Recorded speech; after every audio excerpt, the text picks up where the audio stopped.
Promise, ngayon naligo na ako.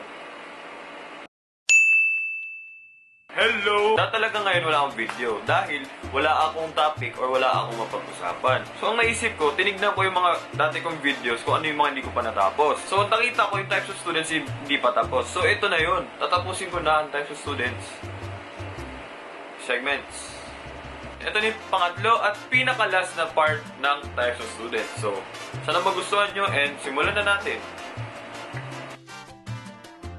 Number 1, the supervisor. May mga times ba na nagdi-discuss lang yung teacher, kinig-kinig ka, sulat-sulat ka na, biglang sisigaw yung teacher, ba't ka ba tumatayo? Yan ang mga the supervisor. Sila yung mga tumatayo parati na walang rason, paikot-ikot ng classroom, katayo lang, punta dun sa kabilang row, pupunta dun sa kabilang row. Basta, nakatayo lang siya. Siya yung parating nakatayo. Siya ang supervisor, daig niya pa yung teacher, ba't ka ba tumatayo? Number 2, the center point. Kaklase ka ba na magdadala ng kung ano-ano sa school para lang magpapansin? Nung grade 1 ako, usong-uso itong Crayola na 64 colors sa isang box. 64.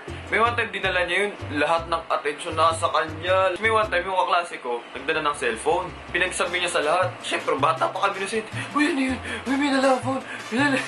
So, mga the center point, sila yung mga gusto parating. Sila yung center of attraction ng classroom. Number 3, dakulang sa pansin. Yung mga dakulang sa pansin na yun, sila yung mga usually na nandun sa likod ng classroom. Mga ginagawa nila, sila yung mga nag-iingay parati.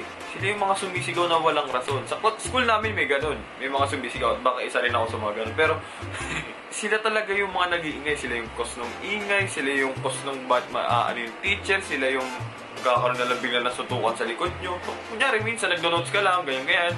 Sarili kang mundo, bigla ka na lang babatuin ng nakakrampol na papel. Yan ang mga KSP. May ganito ka. Number 4, the copycat. Sila yung mga pumapansin parati sa kamalian ng teacher. Hindi lang kamalian, yung habit ng teacher at kung paano rin siya magsalita. Kunyari yung teacher, nagkamali ng pronunciation, tatawanan ni copycat. Gagayahin para tumawa yung mga klase. Sila yung mga tatawa pag nagkamali lang yung teacher. Sa school namin maraming ganito at baka isa rin ako sa mga ganun. And lastly, number 5. Daleche, ano ba talagang pangalan mo? Sila usually pag tinanong ka ng teacher mo, nasagutin ang isang tanong, bigla na lang may magsasalita sa likod at sinabi na rin yung sagot. Sila yung hindi nila alam kung ano ba talaga pangalan nila. Luigi, 3 times 15. Sir, 45! Eche, ano ba talaga pangalan mo? And yun lang. So kung gusto nyo itong video na ito, gawin nyo lang, give it a big thumbs up and subscribe to my channel for weekly videos and share this with your family and friends and goodbye. Thank you for watching!